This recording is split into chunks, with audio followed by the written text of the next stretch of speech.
जय श्री माँ कलहरियर। आज हम बताने आ रहे हैं हर मानव को जीवन कैसे जीना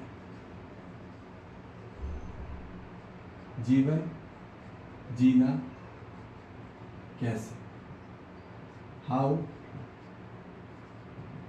लिव द लाइफ। देखिए, जीवन जीना कैसे के उत्तर प्राप्त होगा जीवन जीना क्यों है, और जीवन जीना क्यों का उत्तर प्राप्त होगा जीवन क्या है। जब तक जीवन हमको पता नहीं है क्या है, तब तक क्यों का उत्तर नहीं आएगा, और क्यों का उत्तर आने के बाद ही फिर कैसे जीना है, तब हमको वो कंप्लीट प्राप्त होगा। तो मानव, ये तो बात पक्की है कि मानव कैसे जीना चाहता है। मानव चाहता है कि उसका जीवन उत्सव में हो, है ना। हर मानव यही चाहता है, सेलिब्रेशन में हो, चाहता यही है।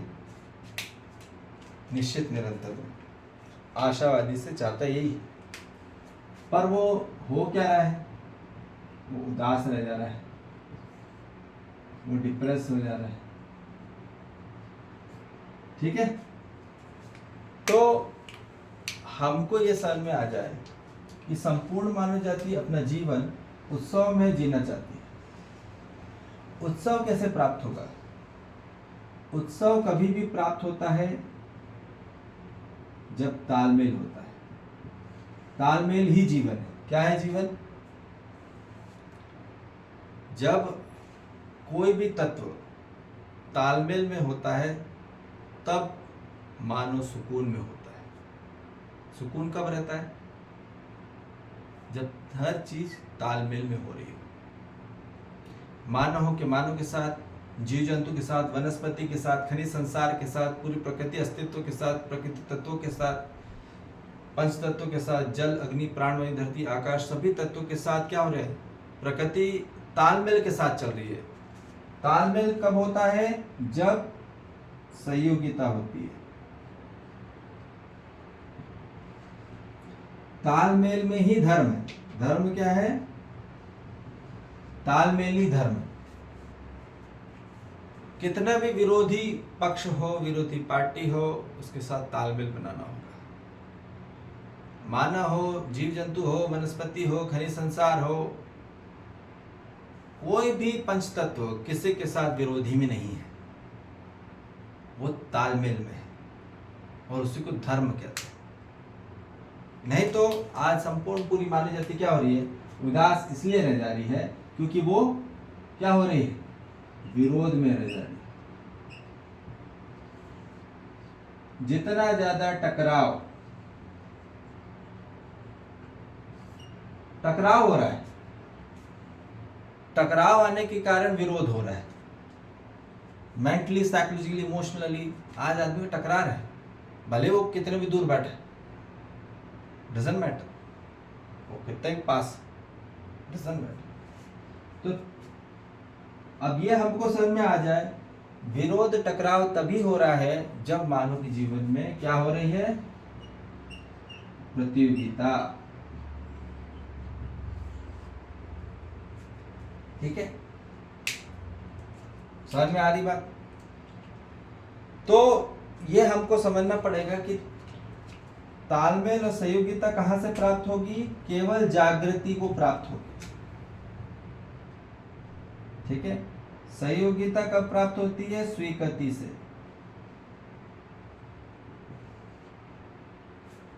जहां स्वीकृति होगी वहीं सहयोगिता होगी, वहीं तालमेल होगा। जहां स्वीकृति नहीं है, जहां एक्सेप्टेंस नहीं है, वहां केवल रिजेक्शन।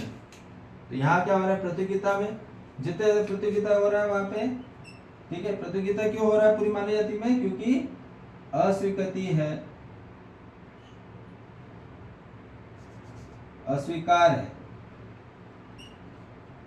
अस्वीकृति और विकृति। अस्वीकृति और विकृति कब है? ठीक है, वो तब है जब असहमति है।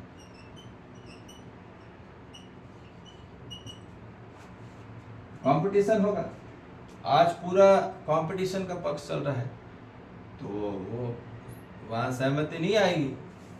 असहमति और उलझने के कारण क्या है, हमको उलझा दिए, बेटा फाइट करो, फाइट, एक दूसरे के साथ फाइट करो।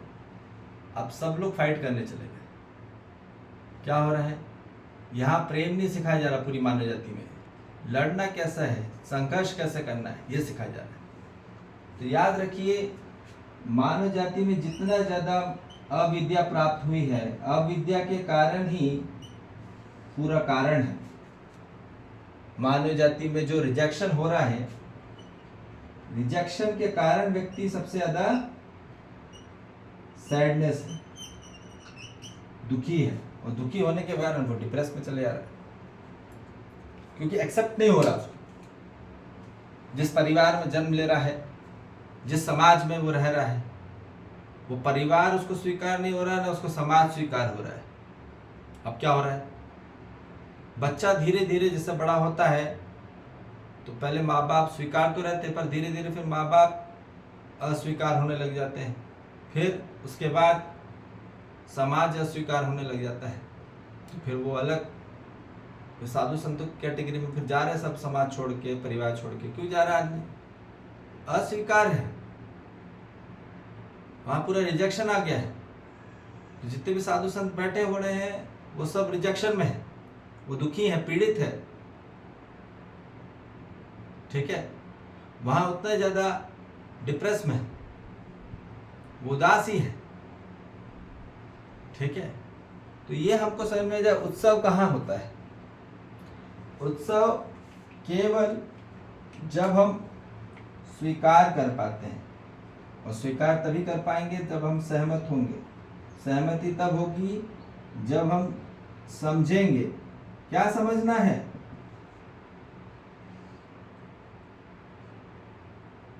अस्तित्व के नियम को। अस्तित्व का नियम ही विद्या है। जैसा अस्तित्व है वैसे समझना ही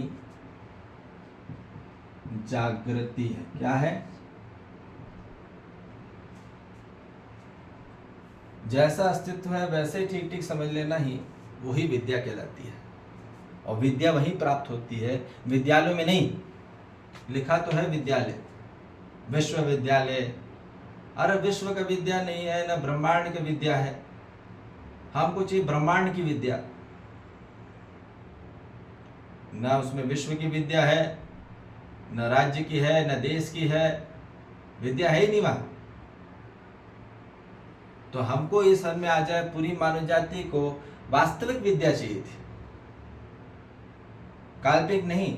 यहाँ पे पूरी काल्पनिक अविद्या के कारण क्या हो रहा है, काल्पनिक पूरी अविद्या है भ्रमित में, और उसने मानो को उसको लगा कि यही सही है सब कुछ। नहीं, ये पूरी काल्पनिक अविद्या प्राप्त हुई, और इसी कारण से, क्योंकि वो भ्रमित अवस्था में था,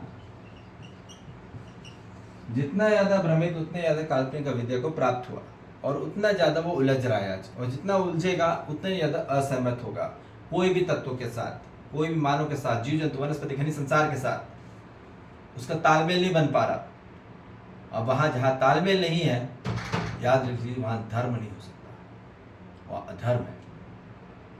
और जितना ज्यादा अधर्म है वहां उतने ज्यादा विरोध है, उतना ज्यादा वो उदास रह जाएगा, उतने ज्यादा विकृति में।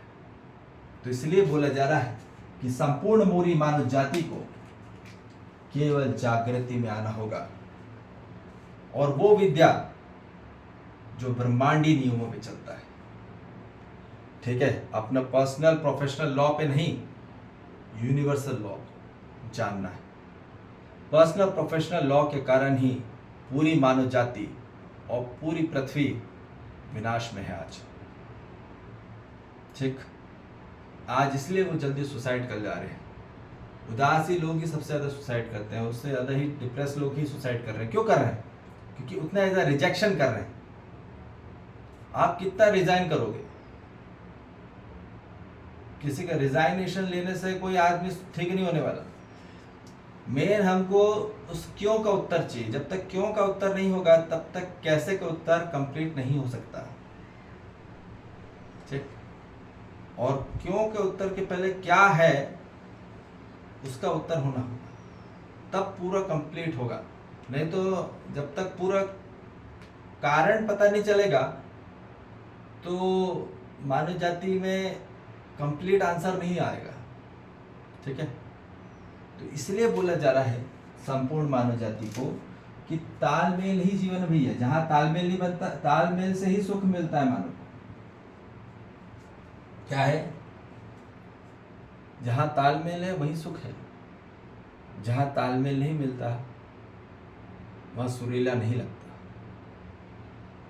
कोई म्यूजिक है, इतनी सारी म्यूजिक बजती है, उसमें इतने सारे रिदम्स रहते हैं, उतने सारे अलग अलग गैजेट्स और का बजता है इक्विपमेंट, तब उसमें जो सिंक्रोनाइजेशन रहता है, उसमें जो हार्मनी रहती है, ठीक है, वही सद्भाव है। सदा के लिए जो भाव है वहां सुख है। ठीक। जहां रिदम है, असली लय है, बढ़िया तालमेल के साथ पूरी प्रकृति, पूरे पंचतत्व पूरे तालमेल में चल रहे हैं। जीव जंतु, वनस्पति संसार, खनिज संसार पूरे तालमेल में, और मानव संसार अभी असहमत है, अस्वीकृत है और वहां तालमेल नहीं है। इस कारण से पूरी मानव जाति में भूचाल आया है। तो इसलिए ये समझना पड़ेगा मानव वहां सुखी ही नहीं हो पा रहा, क्योंकि सब कंपटीशन में लगे पड़े हैं। ठीक है। और सब भ्रमित अवस्था में, कोई बेहोशी में है, ठीक है, और कोई भ्रमित में है। कोई बेहोशी हो गया और कोई भ्रमित में रहते बस फाइट ही कर रहा है, लड़ाई कर रहा है, नहीं तो बस लेट ही जा रहा है। यह बात हो रही है जागने की। जागृत होके ही प्रेम प्राप्त होगा। ठीक है। तो याद रखिए, ये सीधे सीधे बात बोली जा रही है, पूरी मानव जाति में सहयोगिता में ही आनंद है। कहाँ आनंद है? जहां तालमेल है वहीं आनंद है। ठीक है। प्रतियोगिता में हो सकता है पहले मजा आ रहा हो, पर हम यहां बता रहे हैं कि मजा का अंत क्या है? मजा का अंत केवल भय है और उदास है, बोर हो जाता है जल्दी। मजा करने वाला बहुत जल्दी बोर होता है, उसको मनोरंजन चाहिए, वो बहुत जल्दी बोर होता है, बहुत जल्दी उदास हो जाता है। क्यों चाहिए उसको मनोरंजन? क्योंकि वो मन का बस रंजन ही किया जा रहा है, वो आत्म का से कनेक्टेड नहीं हो रहा, आत्मा आनंद को प्राप्त नहीं हो रहा। तो इसलिए बोले जा रहा है कि संपूर्ण मुनि जाति को क्या चाहिए? सहयोगिता में आनंद है, नहीं तो प्रतियोगिता में मानव केवल और केवल पूरी मानव जाति में क्या होगा? वहां मजा तो होगा पर वहां भय होगा अंत, और यहां आनंद का अंत केवल अभय है। जहां आनंद है वहां अभय है। याद रख लीजिए, क्लियर कट। तो ये हमको क्लियर बात समझ में आ जाए कि कौन से दिशा में जाना है। ठीक है। यहाँ पूरी बात जो भी कही जा रही है वैज्ञानिक दृष्टिकोण से कही जा रही है। ठीक है। और आध्यात्मिक सहअस्तित्ववाद दृष्टिकोण से बात करी जा रही है।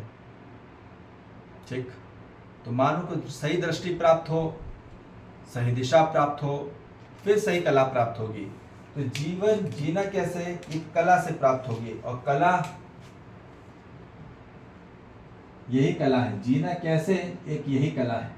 और कला तभी प्राप्त होगी जब मानव जाति को सही दृष्टि पता हो, और दृष्टि तभी वहीं पता होगी जहां सही दिशा प्राप्त होगी जीवन को। ठीक है। तो मानव जाति को जब तक सही दिशा नहीं मिलेगी तब तक सही दृष्टि नहीं मिल सकती, और जब तक सही दृष्टि नहीं मिल सकती तब तक उसको कला आ नहीं सकती। वो कितना भी एक्सपर्ट हो जाए, कितना भी हुनर हो जाए, कितना बड़ा भी सिंगर हो जाए। इसलिए लता मंगेशकर भी मरने के पहले एक उसका स्टेटमेंट आया था, और वो रो रही थी और वो दुखी थी, वो सुखी नहीं थी। जो सबसे बड़ी सिंगर थी, जो सबसे बड़े डांसर, ठीक है, यहाँ सबसे बड़े साइंटिस्ट, आइंस्टाइन भी मरते वक्त के पहले वो दुखी पीड़ित था, न्यूटन भी। तो हमको ये समझ में आ जाए, जितने लोग बैठे पड़े हैं, ठीक है, उसके आंतरिक में अंत में क्या प्राप्त हुआ, अंत भला हुआ कि क्या हुआ। अंत यदि मानव जाति का भय है तो फिर मानव जाति के जीवन में केवल दुख, संकट और कष्ट, पीड़ा से रहा। इसलिए अब सब मानव जाति को ये समझना होगा, अंत भला तो सब भला। अंत पहले देखना जरूरी है, उसका आउटपुट देखना जरूरी है। हम कोई भी फील्ड में आगे जाते हैं तो उसका आउटपुट पहले देखते हैं कि उसमें यार क्या मिलेगा, अपन मिलेगा क्या, ठीक है, सामान मिलेगा कि समृद्धि मिलेगा कि हमको सामान मिलेगा। सम्मान चाहिए पूरी मानी जाती है, और सम्मान बाहर से नहीं आता, आंतरिक से आता है, ठीक है। तो इसलिए हमको ये समझ में आ जाए कि संपूर्ण मानव जाति को केवल तालमेल के साथ जीना होगा। जीना कैसे है? तालमेल के साथ। जहाँ तालमेल के साथ रहेगा वहाँ पूरी व्यवस्था रहेगी। जहाँ तालमेल नहीं है, कितनी भी अच्छी व्यवस्था कर लो भारी रूप में, पर मेंटली, साइकोलॉजी, इमोशनली मानव का क्या नहीं है, कोलैबोरेट नहीं है, कॉपरेशन नहीं है, वहाँ से कंपटीशन चल रहा है आंतरिक और बाहरी तौर पे। तो वहाँ परेशान होकर बच्चे लोग सुसाइड कर रहे हैं 13 साल में, वो करेंगे। यदि जीवन में आपने कंपटीशन रखा तो आगे चल के वो उदास ही रह जाएगा, ये बात तय है। और आज 25 साल में बच्चे लोग जितने भी हुए, यंगस्टर्स लोग अब उदास हो गए हैं, बोर हो गए, वो बहुत जल्दी बोर हो जा रहे हैं, क्योंकि उनको वास्तविक सत्यता का बोध नहीं हुआ, वो काल्पनिक अविद्या का बोझ आ गया। इसलिए अब हर मानव जाति को केवल जागृति चाहिए और अस्तित्व की विद्या चाहिए, तभी उनके जीवन में कल्याण होगा, वो सुखी होंगे, शांति में होंगे, संतोष में होंगे और आनंद को प्राप्त होंगे। और यही मानव जाति का परम लक्ष्य है। ठीक है जी। जय श्री महाकाल। हरिहर।